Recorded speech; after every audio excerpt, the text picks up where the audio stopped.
हमारे स्क्रिप्चर्स में कहते हैं माता भूमि पुत्रो अहम पृथ्वी, which means this earth is my mother and I am the child or the son of this land, this पृथ्वी। और जब इनका रिलेशनशिप बैलेंस्ड होता है, जब ये आपस में एक दूसरे से हार्मनी में रहते हैं, तो क्या रहता है? The mother also thrives and the child also thrives. Free Luftsliv, and it emphasizes the importance of spending time outdoors. Why? Because it means when we surround ourselves with these 5 elements, these are in the purest form, the pristine form, and what happens is we engage all our senses, the sense of sight, smell. And here's to the first episode of a brand new series, Swasthya Sutras, Harmonizing Your Journey to Wellbeing with Shami Pruthi. Hey everyone, welcome back to another episode of Anon Streams. I'm Ananya Batra and I have proudly been a volunteer with the Anon Global Foundation since 2021. Feeling stressed? Feeling like you're constantly plugged into the digital world and yearning for a break? You're not alone. But guess what? There's a secret weapon waiting for you right outside your door, or maybe even down the street. Wondering what I'm talking about? What am I even speaking? Right outside your door, or maybe even down the street? Okay, let me give you some hints. Something that is everywhere around us. Something that keeps the ecosystem in loop. You guessed it right. I'm talking about the power of nature. Indeed, a rejuvenating and a transformative power. Today, we are delving into the profound impact of spending time outdoors on our mental well being. Our focus will be on ecotherapy and the transformative influence of green spaces. I am thrilled to announce our guest for today, Ms. Shami Pruthi, an ardent champion of ecotherapy and its ability to enhance our well being. She is none other than the Vice President at Anon Global Foundation. She has conducted her dissertation research on sustainable well-being. I am more than honored to have you here with us, ma'am. Namaste and thank you, Ananya. It's a pleasure is entirely mine to be here talking to you, because having interns like you is really a blessing, and I'm so happy to be doing this podcast with you. Thank you. This means the world to me, ma'am, and I'm looking for a very, very insightful conversation with you today. Same here. So, ma'am, can you help us break down this term, ecotherapy? What is it exactly? Right, Ananya. So before we explore this term ecotherapy, let's take a moment and consider the analogy of building a house, right? So just as a house is constructed with various materials like concrete, cement, bricks, steel, wood, glass, right? And all these elements, specifically the concrete, which is made up of cement and sand and water and stones and pebbles, etc., it has to be in a perfect proportion. And these proportions helps build the quality or the construction of a house more stable. Now imagine if the proportions of these elements were not balanced within the construction of a house. For instance, there is an excess of sand compared to cement, or if the steel used is not adequate to support the weight of the building, the structure would be unstable. It would be prone to collapse. Similarly, our bodies, the house that we live in for 60, 70, 80, or maybe 100 years, whatever our life is, it is also made up of certain elements. हमारे वेदों में, हमारे scriptures में it is said that ये जो शरीर है, this body is made up of the panch tattvas, the 5 elements. What are those 5 elements? Earth, yani bhumi, Water means pani or jal, fire is agni, air, hava ya vayu, and ether, the akash or the asman, right? So, as we talked about the house, if the elements are not in perfect proportion, then it doesn't support the weight or the quality of the house um, is not maintained. और क्या हो सकता है, कहीं पे भी instability आती है और collapse हो जाता है. इसी तरह से our bodies, they also require a balance of these 5 elements. Why? To maintain the harmony, to maintain optimal functioning and balancing of this body. Now, if any of these elements within our body become imbalanced, तो होता क्या है? It leads to any kind of physical, mental, or emotional disturbance. For example, if there is an excess of fire element within my body, it might manifest as inflammation, anger, high BP, or if there is an imbalance of water element, it leads to issues like dehydration and so forth. Like, the examples are many. यानी कि हमें इस body को अगर perfectly चलाना है तो हमें इन एलिमेंट्स को बैलेंस रखना है. And if you see, all these elements are what is found in nature, whether it is earth, water, fire, air, or the sky or ether. इसीलिए हमारे स्क्रिप्चर्स में कहते हैं माता भूमि putro ahem prithvi, which means this earth is my mother and I am the child or the son of this land, this prithvi. और जब इनका relationship balanced होता है, जब ये आपस में एक दूसरे से हार्मनी में रहते हैं, तो क्या रहता है? The mother also thrives and the child also thrives. So now let's transition to what you said, ecotherapy. Ecotherapy is also known as nature therapy or green therapy. Now, what it is a therapeutic approach, and it recognizes the healing powers of nature on our physical, mental, emotional well-being. It also acknowledges the interconnectedness between humans and the natural world, the ecosystem. इसलिए हम कहते हैं ना वासुदेव कुटुंबकम, यानी कि ये entire ecosystem, सभी पूरा universe जो है वो मेरा परिवार है. Not only the human beings but also the elements that exist in the universe. So it is the interconnectedness between the humans and the natural world that has the healing power.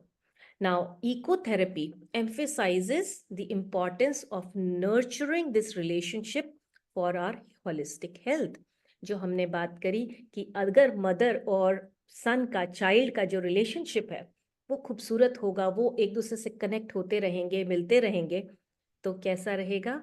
हमारी holistic health होगी. To this extent, I'll also, bring your attention कि हम हमेशा जब we worship, we pray, we say हे भगवान, हम भगवान की पूजा करते हैं. अब भगवान है क्या? भगवान में is made up of 5 letters. भ मतलब भूमि, ग मतलब गगन और the sky, व मतलब वायु, air, a means agni or the fire, and na means neer, that is the water. So it sums it all up that we have a symbiotic relationship with the ecosystem, and that's why we have been worshipping this nature right from the thousands of years that our existence has been. So what happens is, Ananya, हम जब अपने आप को immerse कर देते हैं completely in nature, and when I say immerse, it doesn't mean just going and spending or being there. It is that when we surround ourselves with these 5 elements, these are in the purest form, the pristine form, and what happens is we engage all our senses. The sense of sight, smell, taste, touch, all these senses are engaged, and then the nature helps restore balance within ourselves. It grounds us, it calms our mind and rejuvenates our spirits. So just like the well-constructed house requires a balance of materials, our bodies and minds thrive when we honor the balance of elements within us and which nature effortlessly provides. पर हम क्या करते हैं ना, हम तो फिर we run after the materialistic things. So, having run after the materialistic things for like now decades and centuries, and having ignored nature, now we are being forced to go back because the anxiety levels, the stresses, and the depressions have gone to an all time high. Now, ecotherapy is a fancy name of what we have been doing for thousands of years. Ecotherapy made the therapists, they have structured activities like spending time in the forest, doing gardening, hiking, or simply spending time outdoors, which serves as the powerful healing modalities. And when we connect with nature, we realign with the natural rhythm of life, we find solace, inspiration, and renewal. तो जब आपने कहा ना कि it is just right outdoors, yes, it is next to ourselves. We just need to open our eyes. We just need to open our door and step out of the air-conditioned homes and offices that we are always, surrounded with. Oh my God, this was such a fascinating start. I mean, ma'am, personally, I asked you a very simple question: what is ecotherapy? But the methodology through which you explained it to us, giving the example of the concrete house, then moving on to when we pray to Lord, we pray to Bhagwanji. I honestly never knew the essence that when you broke down the word Bhagwanji. So it was so. I mean, it was an eye opener. So now I realize why parents always say go out, play, do not keep on sitting, and do not just keep on mugging up things. Go out, go for a walk. So now I understand that it is better to focus on nature when we go out rather than just going for posting an Instagram picture online with a pretty park, because I feel that it is indeed ecotherapy. What I understood is a deeper connect with nature. I mean, when we are out, it's just not being we are out and thinking about other things in the mind, but actually looking for happiness when we are in the nature. Am I right on this, ma'am? Absolutely. I would like you to consider जब आप कभी we at times go on a holiday or a vacation to hill stations or places in nature, sea के आसपास, you must have seen all the things that you are always carrying in your mind, that ये काम करना है, this is the stress, or probably a lot of things going on in your mind. But as you reach there, you feel that all those thoughts have suddenly evaporated. You don't even realize. Yeah. Even when we go out in a simple park for a walk, and we tend to feel that calmness within. तो बिल्कुल आप सही कह रहे हो. इसमें एक चीज मैं आपको यहाँ पर और बताऊंगी अनन्या. आपने देखा होगा कि when we sit in front of the digital cameras and these Instagram की चीजें कर रहे हैं, टीवी देख रहे हैं, तो हमारा क्या है, हमारा जो आई का जो the angle at which we look at things is very short, right? But when we go out in nature, outdoors, what happens is we look at things which are close by and which are far off too, which means we switch between or shift our vision from short areas to the far off areas, जिससे हमारे eye muscles भी exercise होते हैं, हमारी आई site भी ठीक होती है. और जब हम केवल टीवी के या केवल स्क्रीन के आगे बैठे हैं, तो our eyes are becoming weaker, the muscles are not getting enough exercise, और इसीलिए we keep, all of us are wearing lot of spectacles. You're right. And you suddenly brought science somewhere around the topic, so I'm very excited for my next question, ma'am.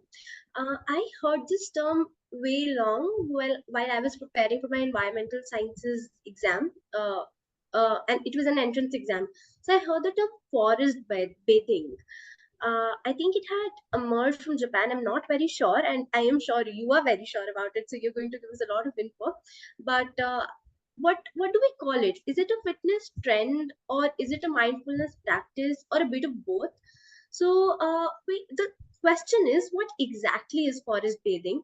And as per what I remember from the info, and I just Google it right now so that I have I can also show that I have some knowledge. So the term emerged in Japan in the 1980s as a physiological and a psychological exercise called Shinrin Yoku, forest bathing or taking in the forest atmosphere. So it is written that the purpose was twofold: to offer an eco antidote to tech boom burnout and to inspire residents to reconnect with and to protect the country's forests. So, ma'am, can you please enlighten us on this concept, what exactly it is, and help us understand what it is about? This is such a beautiful concept you have brought today, because many of us are so engaged in looking at things which are, away from nature and that take us more towards the city life or the commercial or the, what you call, जहाँ पर आपका खूब loud noise and city dwelling things होती हैं. So when in Japan they saw, because of industrialization and a lot of digitally things happening, people were spending a lot of time indoors, and they started experiencing that people are going more and more towards anxiety and depression levels. So, then this term, I mean, I would not say term, but this is a therapy, or this came up, this which is called forest bathing, या Japanese में कहें तो आपने बिल्कुल ठीक कहा, Shinrin Yoku in 1980s. Now, what happens is, it is a practice that involves immersing ourselves in the natural environment, so of the forest, and mindfully engaging with its sights, sounds, smells, sensations, touch, everything. So when we think of the term forest bathing, it evokes the feeling of actually taking a bath in the forest. But it is far more. It is more about soaking up the environment in within us and experiencing the therapeutic benefits of being in the nature. तो कभी आप pictures देखोगे या देखोगे तो उसमें होगा कि दे ये structure the activities and they encourage people to go to forest, have take them long and slow mindful walks, not at all be in a hurry, look at things, sense things, feel the things, pick up stones, be in water, and basically जो भी चीज वहां पर है उसको experience करें, because each and everything that you find in nature in the forests has therapeutic benefits, as we just discussed before. So what does it mean? It means you have a mindful connection with nature. Slow down, be in the present and now, and engage all your senses while you spend time there. Rather than rushing for a forest hike or solely focusing on physical exercise, forest bathing encourages the participants to cultivate a sense of mindfulness, deep connection with the natural world around them. तो होगा क्या? Now, you all know that we have read science that in our natural world, I mean, in our day-to-day world, in the city life, we are experiencing a lot of stress and we release a lot of cortisol. हमारा sympathetic nervous system हमेशा on रहता है, जहाँ पर हम fight flight mode में, and we are always, buzzing up with activity. So a lot of cortisol is being released and we feel stressed. But when we slow down, when we, mindfully engage in all these activities, the cortisol levels drop. And not only that, it has been seen there is, of course, the stress reduction and relaxation happening, but there is an immediate drop in the BP levels. और research ने ये भी बताया कि it is not only short term कि जब हम गए उसका थोड़े टाइम के लिए we experience all these things. But even after 3 days, they saw this prefrontal cortex.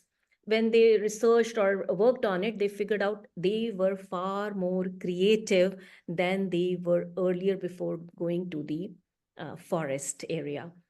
यानी कि इसके जो इफेक्ट्स हैं वो लॉन्ग टर्म हैं. They are not just the simple physiological और psychological benefits happening for a short period of time.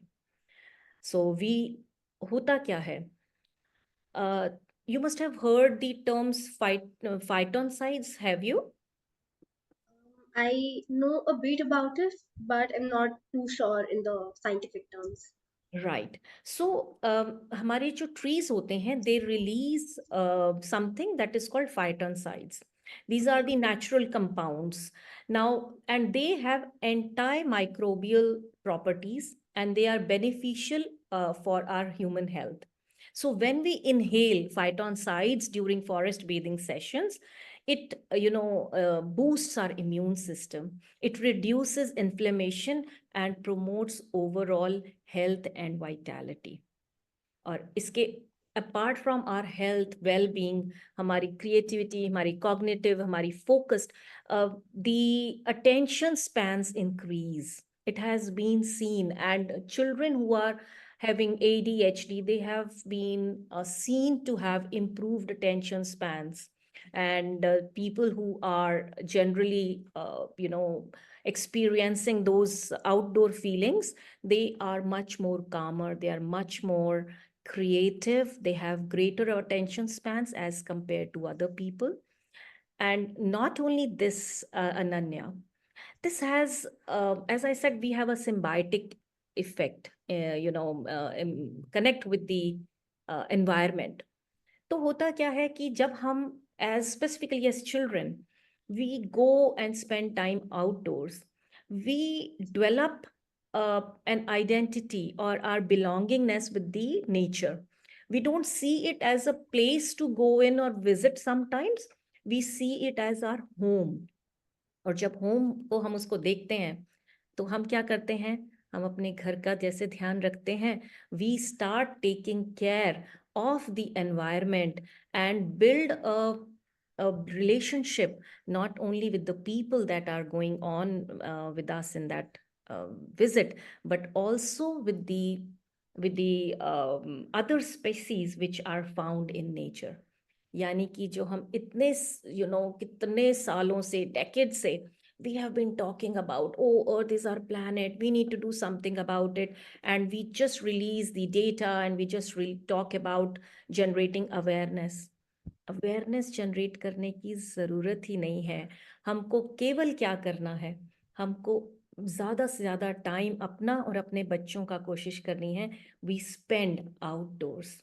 We need to bring in more and more parks and green spaces in our area, जिसको हमने forests को cut down करके we have built the concrete jungle. When we do this, we will be seeing ourselves as belonging to that nature, it as our home, and environmental awareness will happen, the conservation will happen automatically, because there will be a stronger connection with the natural world, and we will preserve it also. So there are a lot of things. You not only rejuvenate and have a transformative experience that nourishes our body, mind, and soul, but we also become the stewards of environment. I now get it. So it's majorly about finding little moments of joy in nature and, to feel a sense of belongingness. But, ma'am, I have a very, very intriguing question that I have in mind for especially Gen Z generation. You talked about that we have grown in urban spaces and we might not have too much access to it. So, ma'am, some listeners might feel a disconnect from the outdoors. Maybe they grew up in cities or haven't had many positive experiences with nature. So, is there any advice to bridge that gap and overcome this initial apprehension? Because, as you said, the term home, I feel that not a lot of people, especially the younger generation, can call it their home so easily because they're so in their comfort zones with television on, with laptop on, and they being posting on Instagram. So, how can that be initiated? You're so right, Ananya. So as we said, that for centuries and thousands of years, we had been living in close affinity with the nature. Right. But with the advent of technology, there has been the realignment of this affinity. This balance has been disturbed, and we have reversed this intimate relationship paradigm that once existed since evolution of humans. And जब हम जिस जगह पे रहना शुरू कर देते हैं, we start thinking of the other thing as a separate entity. So what I mean by that, when the playgrounds started shrinking, we started building malls and buildings and industries in place of those parks and open spaces. So the gap would increase between the Hmm. urban living and the natural world. तो जाहिर सी बात है कि हमको लगेगा कि parks or all these things are not my home. I don't belong there. We Mhm. feel more comfortable sitting in our air conditioned homes. So bridging this gap between urban living and connecting with nature might feel very daunting for those who, especially who didn't have positive experiences with the outdoors. But yes, we can certainly have some tips to overcome that initial fear and cultivate a deeper connection with nature. How can we do that? First, and most importantly, start small. Begin by incorporating small doses of nature into your daily routine, taking short walks in nearby parks or green spaces, even if it is just for a few minutes only during the lunch break, after work, or something like that. Once we start finding it little comfortable, we can gradually increase the time from few minutes to like 10 minutes or so, the time that we spend outdoors, and thus we will become more comfortable. Another thing that we can do is we can choose familiar settings. Generally, what happens is when we go to unfamiliar places, the fear factor is there. But when we go to familiar places we find safer. So don't go out to places which are far off. Take neighborhood parks, take botanical gardens or urban natural reserves that are there. Anything that is closer home and you feel familiar with that environment. So once you become pally with the familiar places, you can gradually build confidence to expand your comfort zone. Other things that you could do would, also is go with a friend or with a group of friends. Don't go alone. So while you are there, you have a supportive companion to provide you encouragement and companionship. And this provides a sense of safety while you are venturing outdoors, which might be daunting for you. Educate yourself, learn more about flora and fauna. Today, the digital age has a lot of things to offer, and we can dispel our fears, inspire curiosity and appreciation while we do that. Practicing mindfulness is another thing that calms us down and takes care of our fears. We can seek guidance from experts. And above all, by staying patient with oneself and being kind to ourselves, we must remember that building any connection with anyone or with nature, it's a journey. It has its own pace. And so we need to be compassionate. We need to celebrate our small victories, acknowledge our small progresses. Don't compare your pace with someone else's. Maintain your own pace, take gradual steps, seek support, and approach nature with an open mind and heart. And you can overcome your initial fears and cultivate a deeper connection with outdoors. I hope that Hmm. answers your question. Definitely, definitely. So we are to remember that it's about the journey and not the destination. And it is very, very crucial to take that first step and listen to nature's gentle whispers. It's nature is not that daunting. Instead, it is really uh, something that makes you calm, that makes you happy, that definitely helps us have all those happy hormones, I'm sure. After this talk, I am sure uh, maybe there's a scorching sun outside. I'll definitely not go out in the open, but we'll make sure to go out in the later evening and practice what you said. I'll probably be more patient, have some time, take out some time from my busy schedule, go out and see how nature actually boosts my mental well-being. So yes, That's there's that's the another. right thing to do. Thank you so much. So there's another question that came into my mind. When you said that the human population had been distracted recently and was continually committing actions to destroy the nature, instead of calling it home, we were limiting all the already limited green spaces that we had. So, but eventually, ma'am, we can see people getting back to ancient roots and adopting Ayurveda as a cure.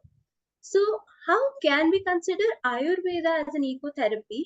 And moreover, beyond the stress reduction and mood boost, are there any other mental benefits associated with ecotherapy? So, if you could please shed light on that as well. This is such a beautiful thing because Ayurveda, being close to nature, I think that's what makes my heart sing with joy. So, first, let us understand how ecotherapy is different from the other traditional therapies. So, when we talk about the traditional therapy, generally what happens is ecotherapy takes place outdoors and in natural settings. It takes care of immersing a person in nature. That means anything that is connected with nature. Whereas what happens is traditional therapies typically they take place indoors, maybe in a therapist's office, a clinical setting. So while these environments may provide safety, confidentiality, but they also bring the disconnect from the natural world, which is conducive to healing, which is conducive to inherently calming us, grounding us, and giving us those therapeutic elements that facilitate introspection, relaxation, and building that connect. So, having understood that the holistic way of any kind of healing, now here I will draw your attention to treatment and healing. Healing is something uh, when you do things from the roots, cure it from the roots. But treatment could be treatment of just the symptoms that are visible. So having built up this basis कि traditional जो therapies हैं वो केवल ऊपर के symptoms पे काम करती हैं, और इको थेरेपी यानी कि नेचर से जब हम कुछ करते हैं तो हम हील करते हैं. So what has been happening for centuries, humanity has been overlooking the importance of nature. अब जब हमने इम्पोर्टेंस को कम कर दिया तो हमारे एक्शन सारे कैसे हुए कि हमने एनवायरनमेंट को हार्म करना शुरू कर दिया. बट जब से जो है ना there has been growing awareness of the ecological issues, there has been a resurgence of interest, and specifically in the ancient healing practices like Ayurveda. What is Ayurveda? It is an ancient system of medicine originating from our own country, Bharat. And it emphasizes a holistic approach to health that is deeply intertwined with nature. So, what is happening? Ayurveda again is healing from nature.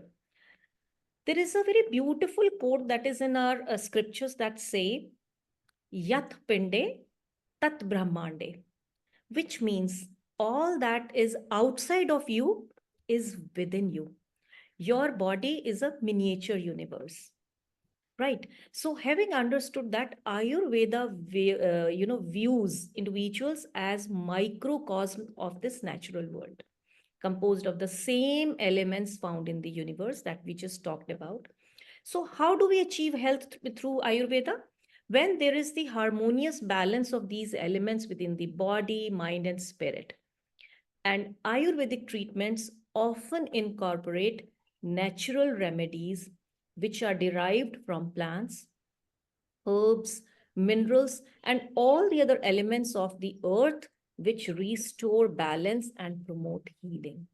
So, in this sense, if you look at Ayurveda, it is a form of ecotherapy and reconnects individuals with the nature's healing wisdom. By utilizing these natural remedies, and it aligns us, our bodies, with the rhythms, natural rhythms. Now, there are two types of rhythms.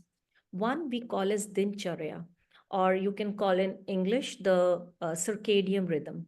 And the other is Ritucharya, the seasonal wisdom or the seasonal cycles. So when we get into the rhythm of the nature from day to the night and of the seasons, our body generally releases all the right chemicals because our body is all about releasing the chemicals. It could be good, bad, ugly. So if we are releasing the right chemicals while being aligned, all the physical ailments are addressed, and it also nurtures a deeper connection with the natural world, reduces stress, enhances moods, and offers many other benefits that come from the nature. So Ayurveda embodies this principle of ecotherapy and harness nature's healing properties to restore this balance and promotes our well-being. Okay, so now I understand that Ayurveda is not just treating the ailments from just the surface, but rather treating it in a holistic way. And what could be better than holistic development today? I mean, all SDG goals focus on this term as holistic development and getting back to nature. And we have something deeply rooted in our culture, that's Ayurveda. It is just that we need to go back and connect to it so that we can, reach a better level. So thank you for the information on Ayurveda, ma'am. So one last question that I'll have for this podcast today is, ma'am, usually what happens is I've heard a lot of my friends saying, um, "Aaj bahut thand hai." It's winters, but they say, "Aaj bahut thand hai." And as soon as the weather changes, they say, "Oh my god, it's so humid." And when it's summers, "Oh my god, turn on the AC, it's so hot." So I was having a conversation with one of my mentors in a non-global foundation, and we just started talking about, it's so hot, it's so cold, it's so humid, we do not know about the weather. And she told me one sentence, and after which we had to part ways because there were prior commitments. So she told me that there is no bad weather, but bad clothing choices. So can you tell me how can a deeper connection to nature influence our perspective on this saying that there is no bad weather but only bad clothes? And what role does this mindset play in fostering a more sustainable and harmonious relationship with the natural world? You're so right, Ananya. There is no bad weather, only bad clothes. So जब बारिश होती है तो हम क्या करते हैं? Do we sit inside home, or do we wear the raincoat or take an umbrella and go out? We take the raincoat and go out because it's such a nice weather to be in. And work should not stop, right? Right. So when it is cold, why do we say, "Arey, badi thand hai, bahar nahi jate, let's, sit in the inside"? I mean, I'm not saying that you just, if there's nothing, you don't, hamesha hi bahar raho. But why to stop our work? Why to restrain ourselves from going out if it is cold? Because if for rain, we have raincoat, we can have warmer clothes for winter season. So it is only the mindset. When we deeply believe in this, we build a mindset of resilience and adaptability and appreciation for the natural environment. We acknowledge each and every season. We appreciate the different colors of the seasons, and then we start enjoying them. Now, if you have talked about this statement, let me tell you where this statement comes from. We know the Scandinavian countries or the Nordic concept. So there is this mindset is deeply rooted there. And there is the concept of free Luftsliv. And it emphasizes the importance of spending time outdoors. Why? Because it means um, living in the open or love for nature. So when this concept says when you love nature, nature is not just only one type of season, it is different types of seasons. And you would be surprised to know that in Scandinavian countries and Finland, there are classrooms in the open even for the young ones. At least 6 to 8 hours, each and every person in that dead cold, when it's snowing, it is too cold out there, they spend outdoors. Why? Because there is no bad weather, only bad clothes. This is the mindset. Now, how this perspective fosters a more sustainable and harmonious relationship with the world? Because we are embracing nature in all conditions. It encourages individuals to embrace nature's all forms, all different types of weather conditions. And when we adopt that mindset, we don't say there is any bad weather. We only look for opportunities to go outdoors, explore it. हम सर्दियों में जाते हैं ना in the hill stations specifically to enjoy the snow. So that is outdoor exploration. And individuals develop a greater sense of resilience and adaptability. So rather than avoiding any harsh weather, difficult weather, they equip themselves with appropriate clothing and gear and enable themselves to enjoy the outdoor activities throughout the year. And they cultivate, through this, we can cultivate respect for nature. We promote sustainable lifestyles because we are minimizing, when we align with the rhythms of nature, we are minimizing ecological footprint also. And we foster a sense of community. So if I have to summarize, I would say there is a deeper connection to nature as we embody these principles of Friluftsliv and influence our perspectives on weather and our relationship with the natural world, are realigned, we change, we embrace the idea, and develop respect for the nature in all its form. And as I said earlier, we become better environmental stewards. We start loving nature and protecting it. So to sum it up, it's if we develop the right mindsets, we develop the right kind of relationship or bonding with nature. This podcast has been so inspiring. From science to philosophy, to motivation, you've covered it all for the folks and for the listeners, ma'am. So thank you so much for giving us so much of knowledge and breaking it down for us in such a simple language that all these examples, all the facts that you stated will always remain with us. And I'm sure we're pretty motivated. I just might not. I mean, I just don't want to go out right now in the scorching sun. But I after this talk, I will to do this so much. But thank you so much. And this And yeah, podcast, there is yes, no ma'am. scorching heat. There is no bad weather, just the bad gear. So equip Right. yourself with an umbrella or probably go and walk in shade of the trees. You don't have to be in outdoors in the sun directly. You can find the shade and enjoy the nature. But one more thing before I conclude, I like to say, Ananya, because young people like you are the future of this universe, not only the country, but the whole planet. And with this, the areas that are shrinking and the parks are reducing. Why this happens, please understand, when we spend less and less, हम किसी भी चीज को कम use करते हैं तो वो चीज धीरे धीरे वेस्टिजियल जैसे ऑर्गन्स होते हैं हमारी कम्युनिटी से भी निकल जाता है. But when we start using it more and more, there is abundance because people see, hey, this thing is much in demand. Let me bring it to the availability of the people. So what I would suggest is when young people like you start going out more and more in parks, क्योंकि जैसे हम क्या करते हैं, कोई भी छुट्टी हुई, कुछ भी हुआ, we prefer going to the mall and having, कोई birthday है तो having a party in the mall and with loud music and thing. What I would suggest, start going for picnics, start visiting parks and the ecological areas.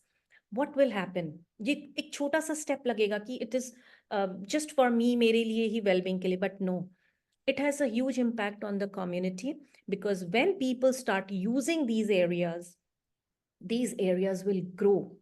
There will be more parks, more green areas because people will like to cater to the requirements of the citizens and the people living there. And once the number of parks, the number of greenery increases, तो जो gap है हमारे और nature के बीच का, वो तो कम होगा ही होगा. आप लोग, you will start connecting more with the nature as it is your home. And then we don't need big seminars, बड़ी जो है ना projects to save the planet Earth. This one simple, step that we bring in green areas in school, we bring in kitchen gardens in our homes, छोटे house plants, right? So when you start touching them, caring for them, you develop that connect, and then not only the well-being of the human beings, but I would say the well-being of our planet Earth, beautiful Dharti Ma ka jo hai, well-being is also taken care of.